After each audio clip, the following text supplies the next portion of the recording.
Patton, this is California, over. California, this is Patton, P6 PSA. It runs when everything else goes south. Go ahead and copy of Circuit Mirror 4. The communication of last resort. Circuit Mirror 3, It's old technology, but it works, you know.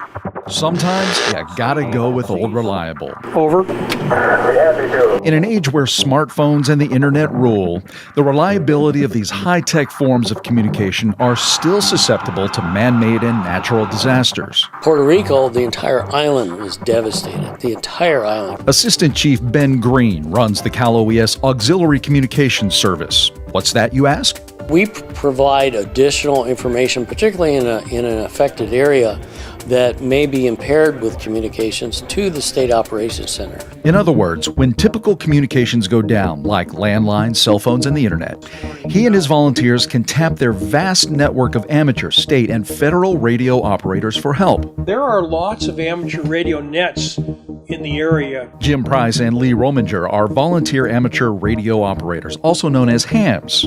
Each week, they use these radios to conduct a roll call of other radio operators around the state. Colusa County, this is California, over. This ensures they can all talk to each other should an actual emergency take out comms anywhere in California or its neighboring states. We're here, we train, we know both the amateur radio side and then how to interface into the OES organization. So we're bringing both those sides together.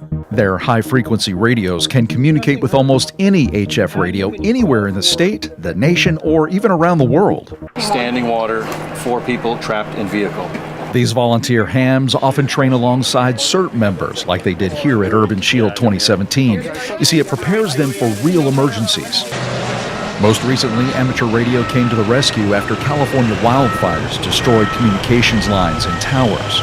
Before that, Jim and Lee used their radios to monitor the evacuation of residents during the Oroville Dam emergency. We were monitoring the situation up there on VHF because we had a repeater that we knew they were on, and their shelter was on up there, so we were able to talk to them. They fed the intel to the State Operations Center, which was coordinating the response.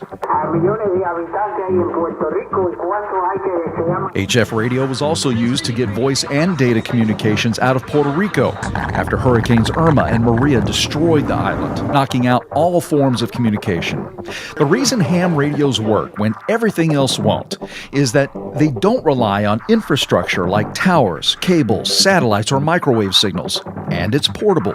You just throw a wire antenna over a tree, and as long as you've got power, a battery, you can talk. And if conditions are right, HF signals can travel halfway around the globe. Can you hear me now? Okay, yes, it's old tech, but when human health and welfare is at risk and all other means are down, We'll use whatever it takes. for more information about the Cal OES Auxiliary Communications Service, how amateur radio plays an important role in emergency communications, and how you can parlay your own radio skills into community service, go to oesnews.com and do a keyword search. I'm Sean Boyd for OES News. Hams in Emergencies. Volunteer information, www.oesnews.com. Cal OES logo, Governor's Office of Emergency Services. CERT logo, Community Emergency Response Team.